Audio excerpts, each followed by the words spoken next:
Well, I can't go to lunch without trying this radio before I go. So I did find the screw and got it in there, so all 3 screws are in. You still have the external antenna connected here. Let's give it another go. Volume is turned low. Watching this meter again, you shouldn't see it show up. Ah, fantastic. That's the way.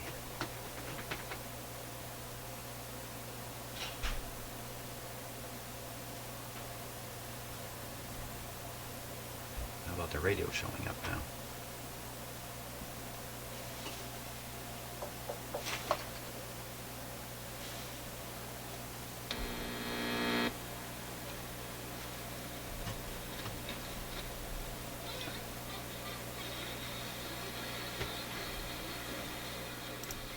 Okay, well, we got it on restricted voltage. That can certainly affect FM. Let's.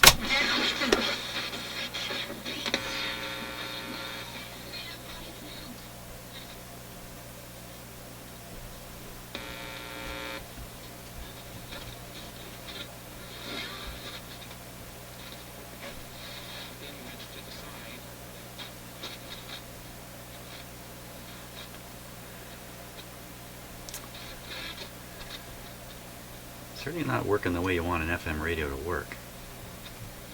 Let's try the AM side here.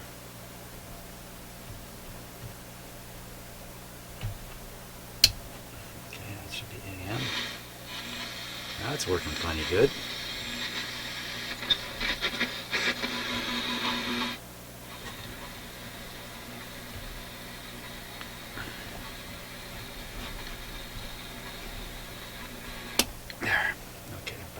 FM. It could be the tube that's in the IF is weak. That's where most of the gain is usually generated, in the IF section of the radio. Could be a front end tube, one of these 17 EW8s could be bad. So I'll have to fiddle around here a little bit more, because it's not working good enough yet. Okay, so I was just going to kind of safe up my shop and go for lunch. This radio is getting louder and louder as I sit here.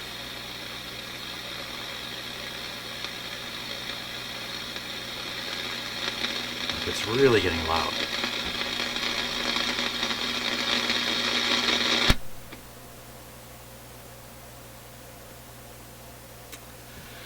Okay. That just adds to all the curiosity.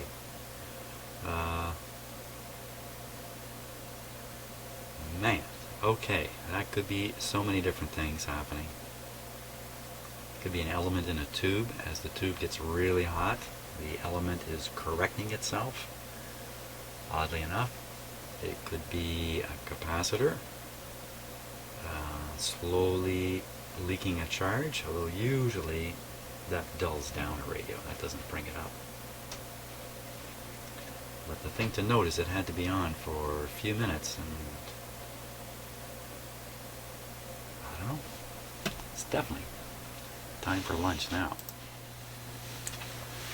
Okay, so let's look into why this radio has poor FM reception. And a few things come to mind right away. One is misalignment in the FM circuits. That's a possibility. Another one is some kind of component failure or weakening in the FM circuitry. Something like a capacitor or something like that. And the last one is the active components, the vacuum tubes that are providing the gain and strength in the signal are weak. And so the signal is not getting the kind of boost it really needs to get as it passes through the radio.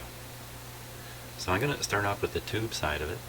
I've already tested these tubes, as you know, if you've been watching all the videos in this series, but I very thoughtfully did not write down the values or make any particular notes, because all I was concerned about at that time was the heater, and I didn't anticipate I'd be facing this weakness in the radio like this. Duh. So most of the gain in a radio comes in the IF strip, and in the FM circuitry in this radio there are two tubes in the IF strip, two BA6s, which is kind of handy. So like I say, we're going to start with that. I'm going to start with those tubes, and I have the tube tester all set for them. So I'm going to pop one out here.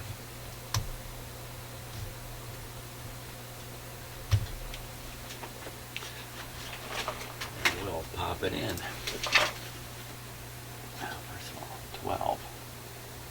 I've double checked these settings. They were set for 12 BA6 last time I used the tester. I'm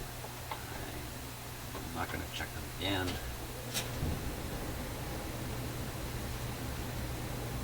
There we go.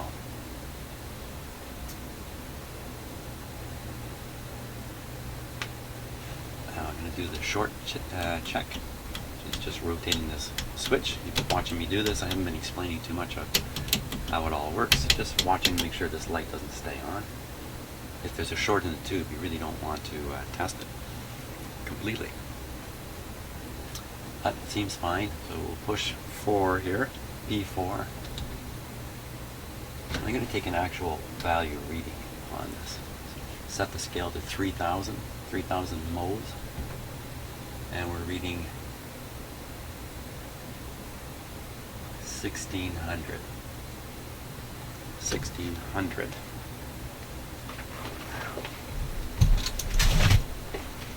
This time I'll make a note of that. So we'll call it back B6BA,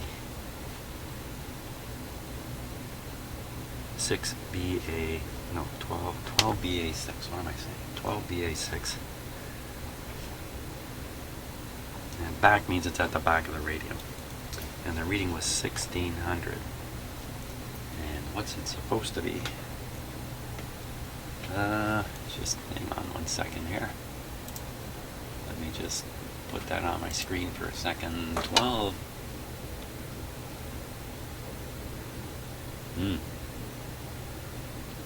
Okay, it should read over 2,000. So see where it's 1600. My tube tester reads a little low. So I think that tube would qualify as being on the weak side, but certainly not a throwaway. So I'm going to put it back in the receiver to keep track of things. Pop out the other one. The so-called front BA6.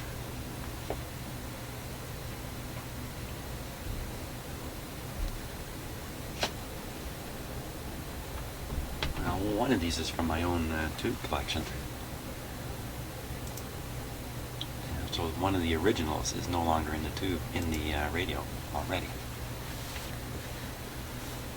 So we'll let it warm up there for a sec.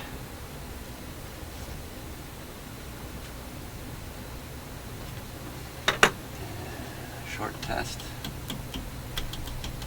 Shorts. Look at that. That's quite a difference, isn't it? So this one's reading 25, 26, 27. Well, let's call it 2700. Wow, that's a huge difference.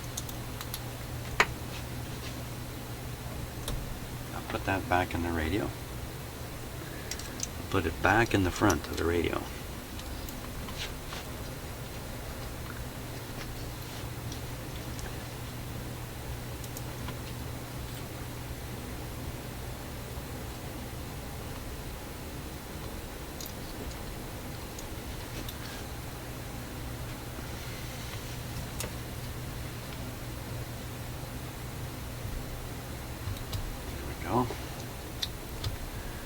Now this is an original out of the radio, but we'll put that up in the tester and see how it does.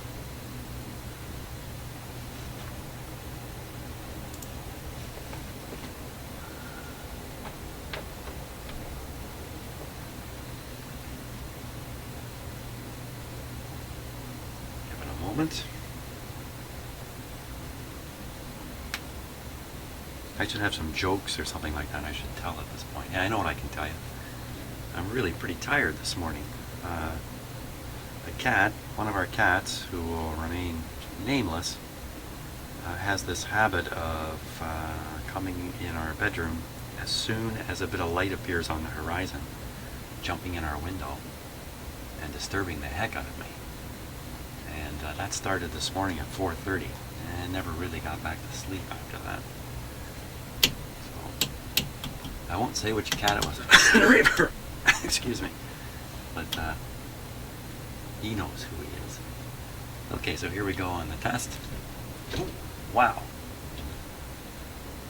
Okay, so I've got two very good testing. Now there's an upper reading. It's kind of a curious thing. The tube can be too good according to the listing here. Let's see, 6 BA6.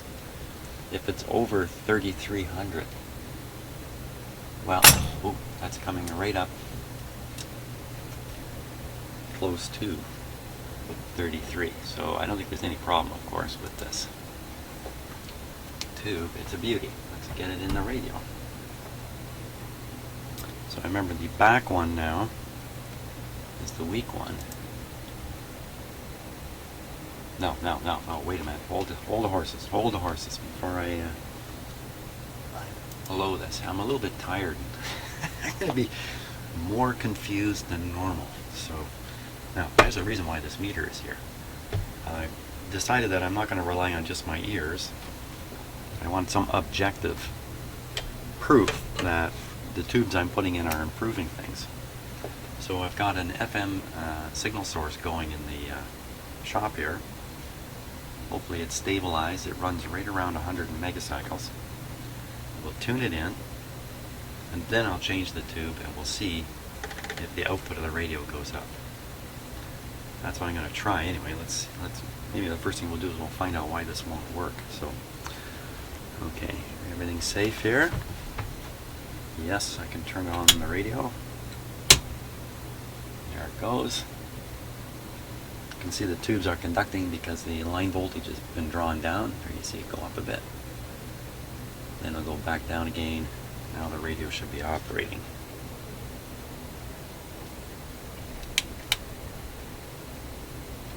Famous last words. Okay, it might be on FM and the line voltage is still down too low, so I'm going to give it full power. Give it a moment.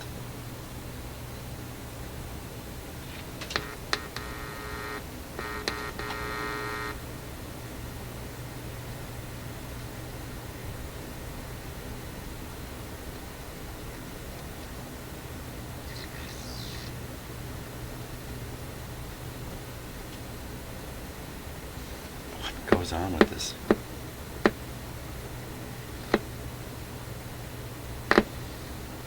What's happening here? What? What's happening there? Well, that's a really curious behavior. That's really curious. This one, where it is right now, we can hear it hissing. Kind of sounds like an FM radio between stations, but not quite. I just tune it a little bit. Whack! What is that?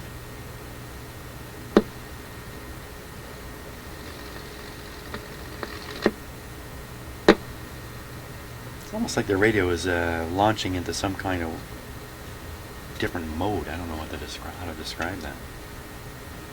Now, is there a short in the capacitor? It's not very likely.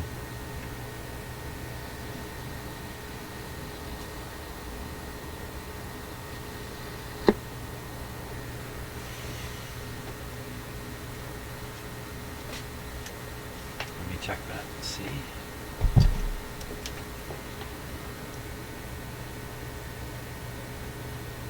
I don't think we're... Oh. Take that back.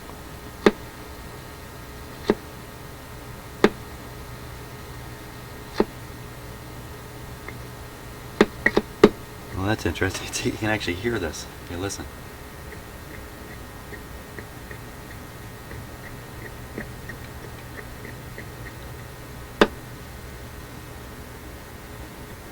Just rubbing the rubber end of the pencil on.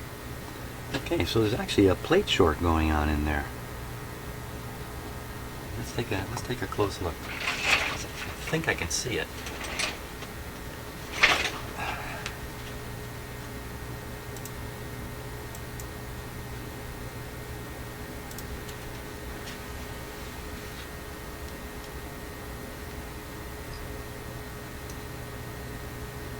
So we're looking right down on the capacitor here. Casting too many shadows with my hand. Okay, so you can see when you look at this particular capacitor, there's actually 4 sets of plates here. So a whole bunch here, a whole bunch here, 2 here, 2 there. Now these smaller capacitors, if I call them that, the 2 plate jobs, those are the FM tuning capacitors. One's for the FM oscillator and the other one's going to be for the I guess the well, probably the antenna. I'm not sure exactly what the other one's tuning on this radio.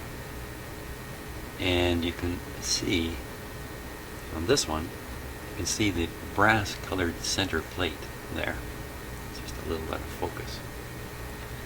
Can't quite get my camera down. There it is. Now you can see it's not in the center. These things are seldom perfectly centered. But you can see it's just off to, I guess, what would be your left. And I'm going to try to turn this thing. Oh. As soon as I get my third hand out here. Try not to block the light.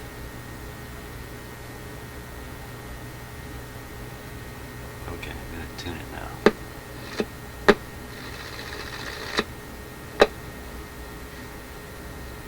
As I go, you can see the gap open. That tells us which plate is the one that needs to be bent back.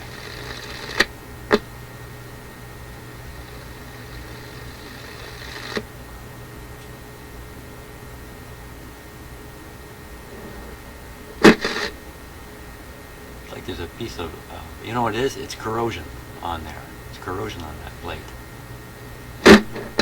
Right in that area there. So I'm going to try to clean that off.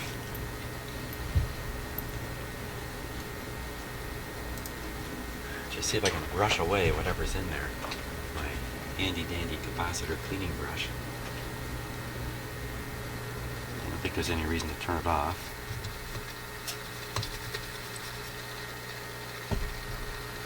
Tune it so I can get at the plates better.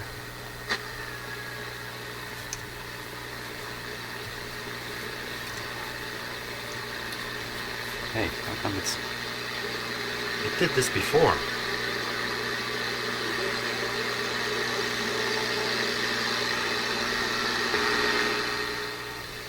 After it ran for a long time, the last time I operated it, after about this length of time, it started coming to life.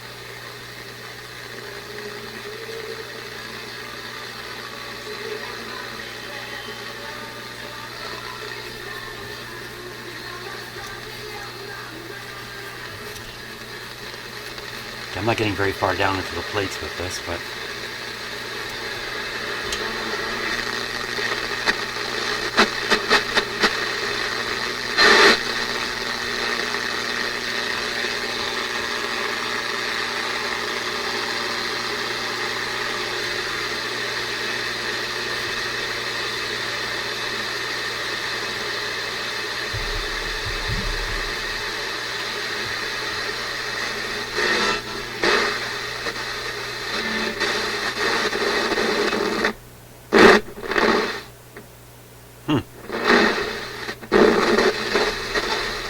well, this needs a more serious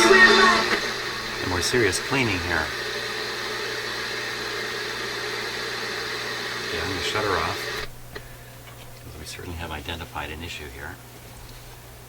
And now, somehow I gotta get down amongst those plates. Boy, that's I don't have a handy dandy tool for doing that, I don't think. Let me ponder the situation, see what I can come up with. I can always blow it and vacuum it and that. Well, why don't we do that right away? We'll blow on it and vacuum it. We'll try to cause some kind of windstorm here, so everybody grab your volume controls. I'm going to turn on my vacuum here.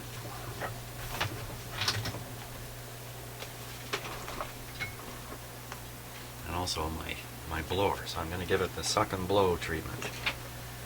Here we go.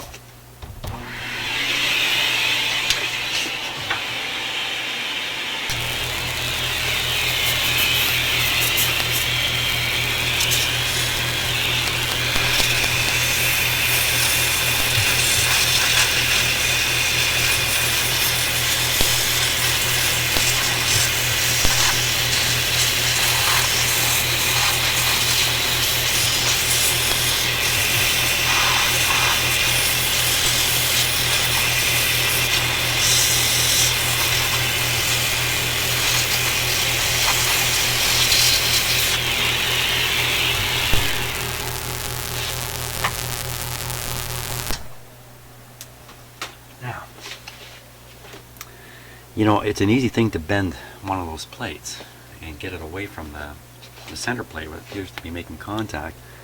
But you know, there's only 2 plates on the FM tuner, and if I move one of them, that's probably going to have a significant impact on the operation of the, what can I say, it's going to detune this capacitor from where it should be. On these multi-plate ones, that's a normal thing, to bend an outside plate to make an adjustment on the radio, but it's only one plate of many. Whereas here on the FM, there's not many plates at all.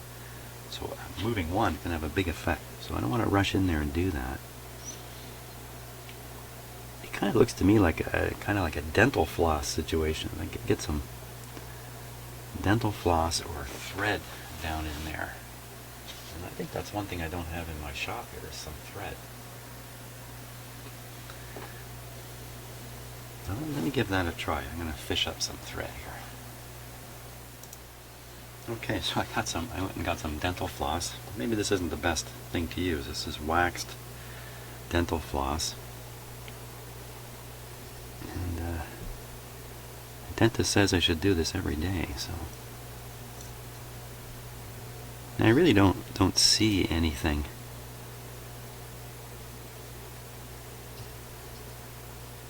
left on the plate.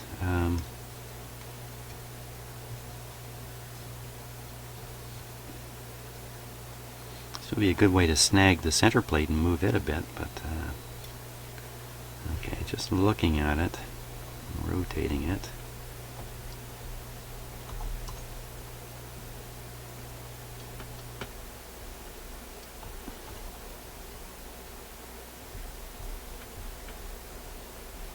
That plate appears like at either end it seems to have the clearance needed, but not right here in the middle. So I am going to move it a bit.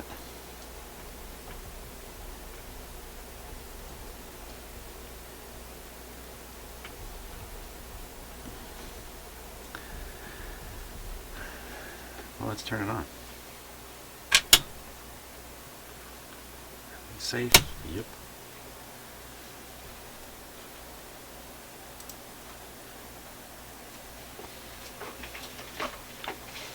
It's amazing how when you're on your way to deal with one problem, you come across another.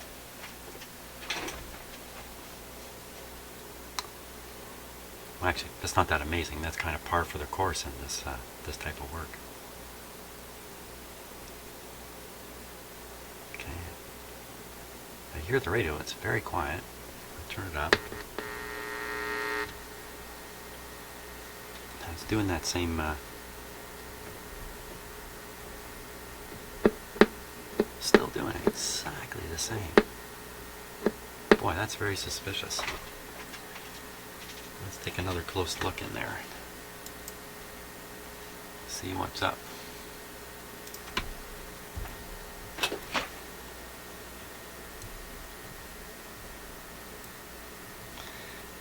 Just make the camera sit there on its own so it's perfectly still. That'll give us a good, much better view. There we go. That's a good view. You can see right down between the plates.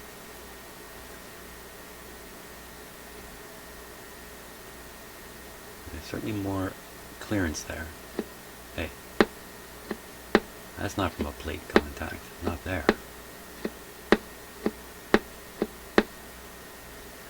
It almost sounds to me like the oscillator for some reason. Just the nature of that thumping. So let's look at the oscillator side here.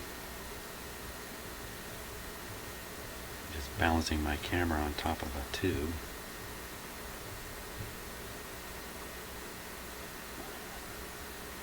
Come on. There. Perfect.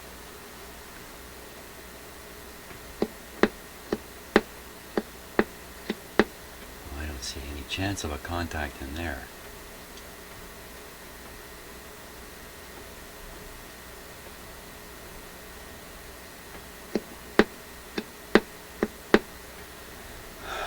Okay, let's switch off, and we'll check the resistance across the capacitor and see if we can spot a short that way, and either prove it's the capacitor, or, boy, if it's not, there's some weird electronic thing going on. But I do kind of like the weird electronic things, so I don't want to sound like I'm complaining. The weirder it gets, the more fun I have.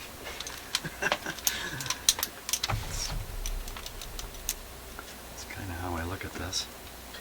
I mean, really, if this work was every time you went to do it, it was, you know, the 1, 2, 3 and it's done, I wouldn't be too interested in it.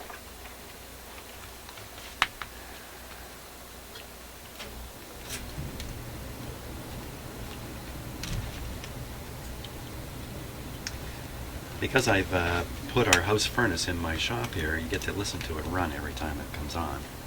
It's about -5 outside, going down to -9 with a bit of snow today. Okay, so we'll put one lead on the frame, just about anywhere on the radio, really. Okay, I'll check it. Okay, and the other one I want to put on various sets of plates here. Various sets of... Now you might be surprised, but when you hook up to the frame like that, you're actually hooking up to the rotating plates. The ones that are fixed in place are isolated from the frame. So to get on those, I got to go down here. Hey, I'm not supposed to make that sound.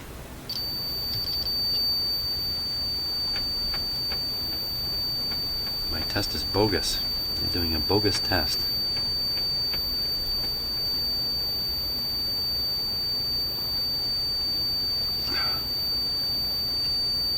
Wonderful.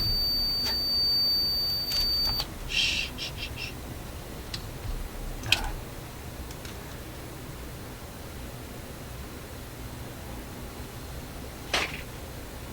Yeah, maybe I got on the wrong side here. Clip lead's not going to work.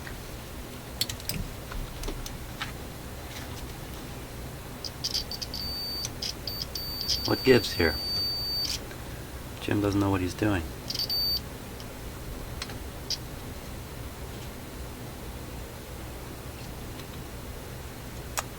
Well, I'm going to guess what's happening is, so these are the AM plates I'm touching now, and you hear my meters not reacting.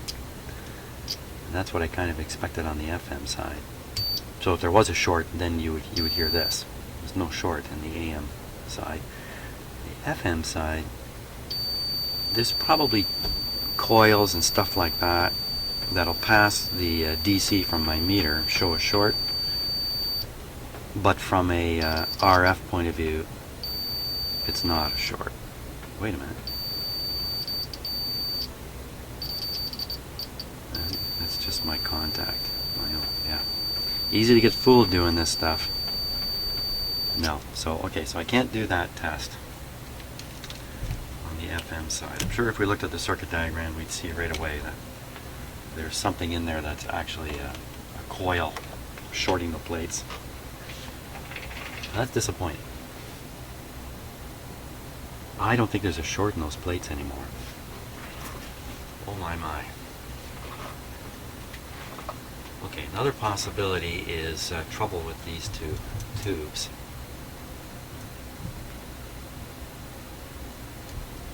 I still have these semi-original ones in there. This is the strong one. I still have this 1600 weak one sitting here.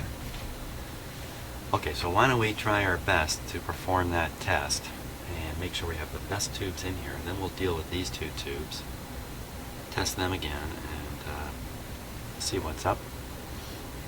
You know, sometimes when you have more than one tube in a radio, like there's two identical tubes here, just swapping them from place to place can correct or improve the radio's operation, just by making sure the better tube is in the more sensitive spot. So we might end up trying that too. So maybe I should turn the set on and let it reach that point where it seems to operate properly.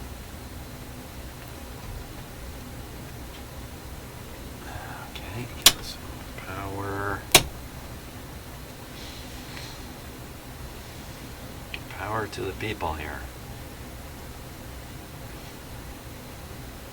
And let's just let it warm up. And if it's working right away, great. If not, we'll let it sit until it comes to life. So I hear a little hum. You can probably hear that too.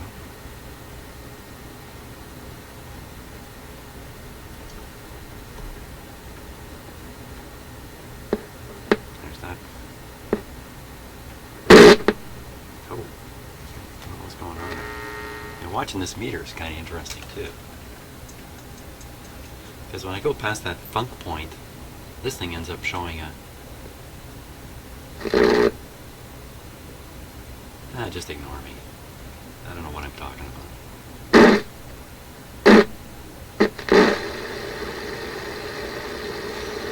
Now I'm right in that funny spot.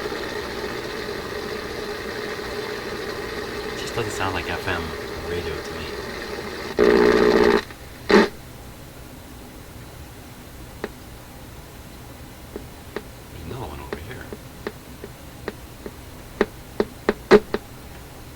That's got to be some kind of weird oscillation or something going on.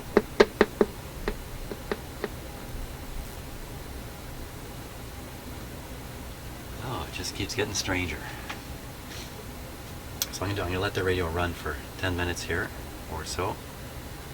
See if it comes back to life.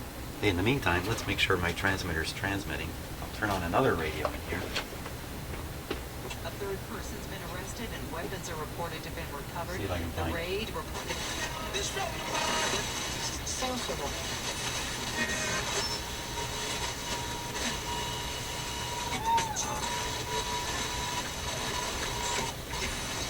Political.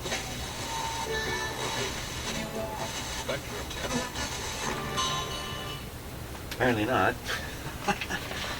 Usually this thing's putting out a pretty strong signal. While we're letting the radio warm up, we'll fiddle around with this is my FM transmitter here. I've got this antenna kind of shoved on it, but I don't think it actually made a contact. So I'll use a much more advanced technique to get that going. That will involve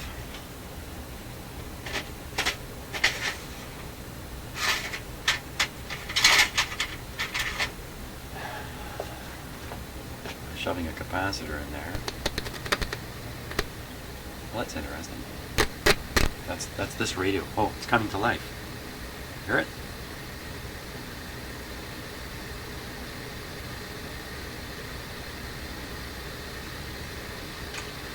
Okay. Never mind the fiddling around there. Let's go back to tuning this guy now.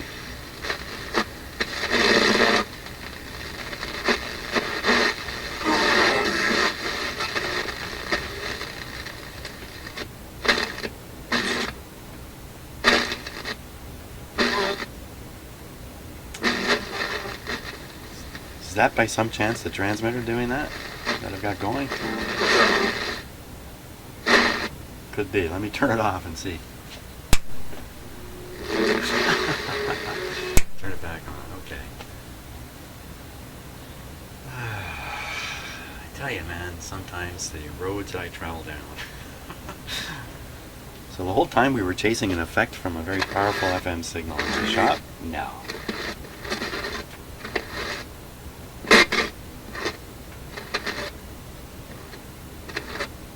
Now, there's no tone on here. There should be though, but my tone maker not making a tone.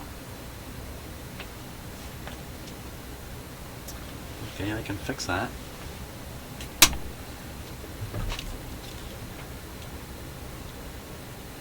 So this is my audio frequency generator. I'm going to hook this output of this up to an input on here.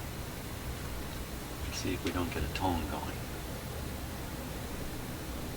As soon as I figure out how to do that.